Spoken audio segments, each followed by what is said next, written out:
Ini kan ada dua ya Mbak. Pertama, akademisi yang menilai tentang kondisi demokrasi dan kenegaraan dalam kondisi kritis, yang menganggap demokrasi Indonesia sudah berada dalam tepi jurang, sehingga mereka turun gunung dan menyampaikan suara hati nurani mereka dengan menyampaikan petisi-petisi tersebut.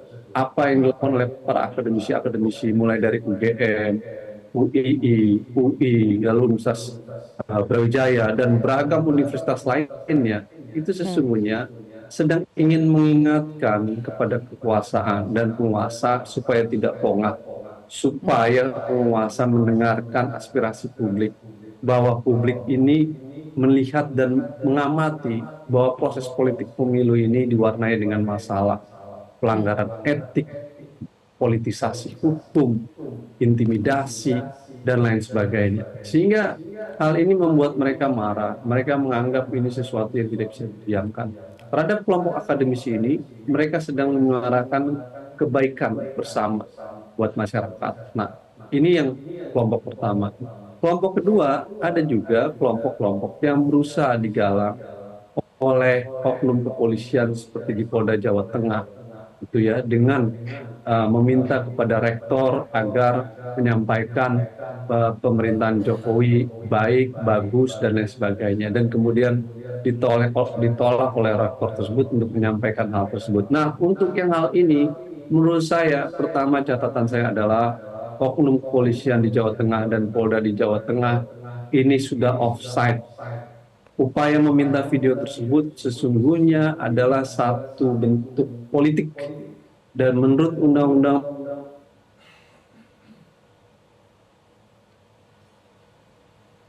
Mas Araf? Mas Araf, Anda masih bersama kami? Mas Araf?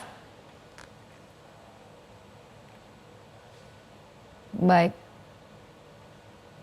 Ya, baik, kami akan mencoba untuk memperbaiki komunikasi kami dengan Al Araf dari Imparsial yang akan segera bergabung kembali untuk melanjutkan dialog di Metro hari ini. Tetaplah bersama kami.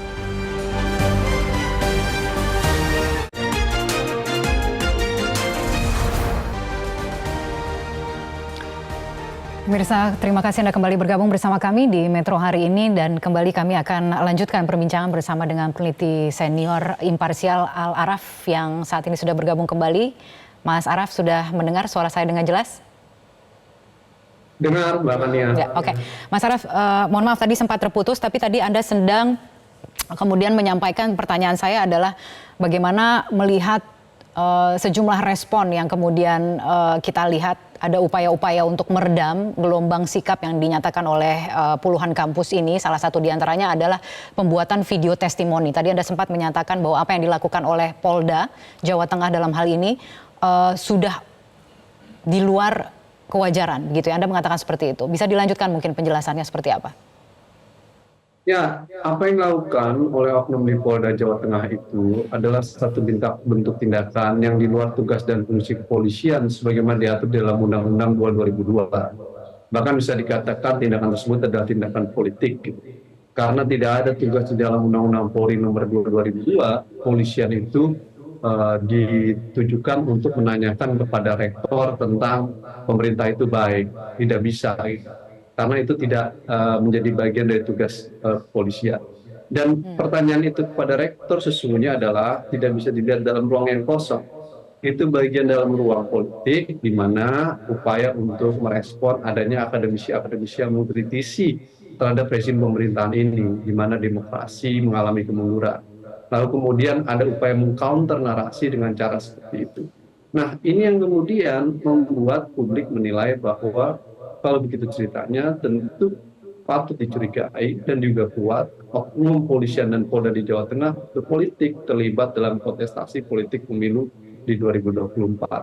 Nah, untuk kepentingan itu, maka menurut saya Kompolnas, Kapolri perlu segera mengevaluasi Polda Jawa Tengah, Kapolda Jawa Tengah, dan memanggilnya terkait dengan peristiwa ini untuk mengevaluasi dan menanyakan tentang bagaimana sebuah peristiwa itu terjadi.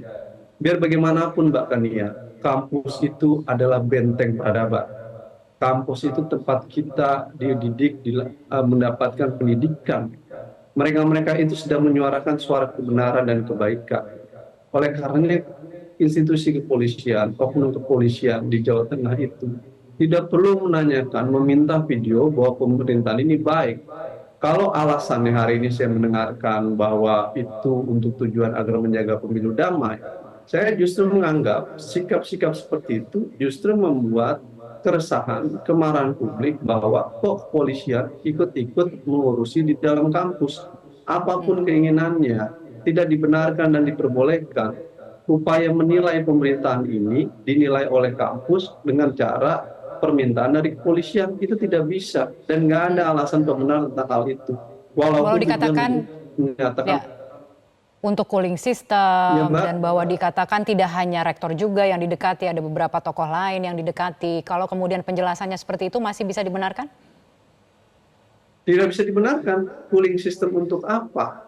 Apakah meminta video agar pemerintahan ini memang baik adalah bagian dari cooling system?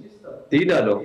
Kalau meminta video, videonya yang diminta adalah agar pemilu di Indonesia berjalan dengan damai, tenang, tidak dengan menggunakan kekerasan dan lain sebagainya. Itu baru cooling system. Tapi kalau video yang diminta adalah mendukung agar pemerintahan ini baik, itu bukan cooling system. Itu dalam konteks upaya melakukan counter narasi dalam menghadapi upaya-upaya agenda-agenda kelompok akademisi lain yang menyatakan sikap kritis terhadap pemerintahan. Jadi dengan kata lain bisa dikatakan itu langkah-langkah politik. Dan itu sesuatu yang bertentangan dengan Undang-Undang Nomor Polri 2 2002, di mana Polri harus netral dan tidak boleh berpolitik. Makanya saya ingin katakan kepada Kompolnas dan Kapolri segera mengevaluasi Polda Jawa Tengah dan Kapolda Jawa Tengah, karena sudah tidak sesuai lagi dengan rambu-rambu yang diatur di dalam Undang-Undang 2 2002. Yang kedua Mbak Kania, saya ingin tekankan berulang kali di sini. Polri itu adalah institusi anak kandung dari reformasi. Yang ketika pasca 98, kampus, dosen, mahasiswa, termasuk saya sendiri, yang menginginkan agar Polri itu pisah dari TNI, dari ABRI pada waktu itu, supaya dia memiliki peran kelembagaan yang terpisah dari ABRI. Karena di masa Orde Baru, polisi itu menjadi bagian dari ABRI, dan dia berada dalam kondisi keungkungan militerisme dan militer pada era tersebut. Di era reformasi, mahasiswa lah, dosen lah, ya, kampus lah yang bersuara agar Polri dipisah dari ABRI dan punya fungsi penegakan hukum, perlindungan masyarakat, dan melakukan pengamanan dan ketertiban masyarakat. Dalam kerangka itu, polisi itu memiliki hutang besar terhadap kampus, sehingga kemudian terjadi pemisahan besar antara polisi dan TNI. Siapa yang paling di depan untuk melakukan itu adalah mahasiswa, gerakan mahasiswa, akademisi yang menilai bahwa dalam negara demokrasi antara Polri harus dipisahkan dari ABRI pada era tersebut. Jadi jangan pernah lupakan hal itu. Konsekuensinya apa? Biarkanlah kampus itu menyampaikan pandangan mereka, kebebasan berekspresi mereka, karena mereka itu sedang ingin menyuarakan kebaikan, menyuarakan kebenaran. Apa yang disampaikan oleh kampus itu bukan bagian dari ancaman keamanan nasional yang kemudian perlu di cooling system. Apa yang dilakukan oleh kampus itu adalah sesuatu kebenaran, suatu hati nurani, suatu nilai moralitas. Karena pada akhirnya kita harus mengakui benteng peradaban kita terakhir ada di dalam kampus. Keresahan kampus di berbagai kampus tentang kondisi kenegaraan saat ini adalah sesuatu yang harus kita lihat sebagai satu bentuk reflektif bahwa kekuasaan hari ini sudah keluar dari rel-rel demokrasi dan berupaya membajak proses pemilu dan demokrasi dengan beragam cara dan segala cara. Itu Mbak. Ya Mas Araf, jadi niatnya sangat baik begitu, tapi kemudian disikapi seperti sekarang yang kita lihat begitu. Nah, ini akan muaranya di mana kalau kemudian reaksinya selalu seperti itu, berupaya untuk meredam bahwa ada keresahan, bahwa dianggap sebagai ancaman, bahwa sikap kritik itu sesuatu yang tidak bisa diterima. Tapi kan ini guru besar dari kampus gitu yang menyatakan. Kita melihat sekarang sudah ada aksi-aksi turun jalan, aksi-aksi demonstrasi gitu yang dilakukan oleh mahasiswa misalnya. Ujungnya ini akan kemana, Mas Araf? Dan harusnya responnya seperti apa? Ya, kita selalu melihat ya perubahan di Indonesia itu gerakan moral dan motornya itu selalu ada dalam kampus dan mahasiswa. Peristiwa 1965, perubahan rezim dari Orde Lama ke Orde Baru. Perubahan dari era Orde Baru ke era reformasi 98 itu juga dari mahasiswa dan gerakan kampus. Nah, hari ini kampus-kampus sedang besar, sedang menyampaikan suara mereka, dan mereka sedang ingin melakukan pernyataan bahwa kami sudah resah dengan situasi ini dan kami menilai demokrasi sudah mengalami kemunduran, sudah berada dalam tepi jurang, sehingga kami harus ada di depan untuk menyelamatkan demokrasi ini. Mereka menganggap proses politik pemilu ini sudah dipenuhi dengan beragam persoalan, dan selama 5 tahun sebenarnya mereka juga sudah menganggap banyak persoalan. Tapi puncak dari persoalan yang mereka lihat adalah putusan MK 90 dan kebijakan lainnya. Muara dari ini adalah mereka menginginkan satu proses perubahan, ingin menyelamatkan demokrasi, dan ingin mengingatkan bahwa kekuasaan harus mengikuti real-real dalam negara hukum dan dalam negara demokrasi. Sayangnya, ingatan yang disampaikan oleh mereka bukan dijawab dengan baik oleh kekuasaan. Yang saya dengar justru mereka membantah, menuduh ada orkestrasi lah, ada dituding partisan lah, yang menurut saya itu sesuatu yang tidak memiliki dasar yang kuat. Susah, Mbak, melakukan upaya mendorong dan mengorkestrasi guru besar itu. Mereka orang-orang profesor yang punya pengalaman dan pengetahuan yang sangat objektif, dan saya percaya independensi dan integritas mereka. Mereka sedang menyuarakan kebaikan bersama buat Indonesia dan buat Republik ini. Jadi jangan tuding mereka yang macam-macam, itu justru mereka sedang menyelamatkan Indonesia. Baik, Mas Araf, terima kasih telah bergabung bersama kami di Metro hari ini. Dan pemirsa tetaplah bersama kami, sesaat lagi kami masih akan kembali dengan informasi lainnya.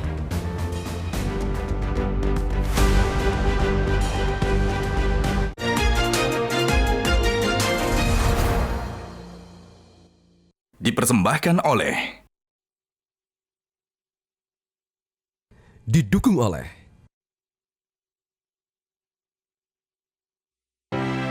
bisa salurkan bibit dan pupuk gratis untuk petani. Bisa salurkan sarana tangkap ikan gratis untuk nelayan. Bisa siapkan bantuan pinjaman modal usaha buat nelayan sama petani. Kami bisa melahirkan undang-undang khusus perlindungan bagi nelayan dan petani. Bersama para calon legislatif kami yang hebat, Partai Hanura akan mewujudkannya. Ayo, menangkan Partai Hanura. Coblos! Jelajahi cara baru mendapatkan informasi. Download Metro TV Extend sekarang.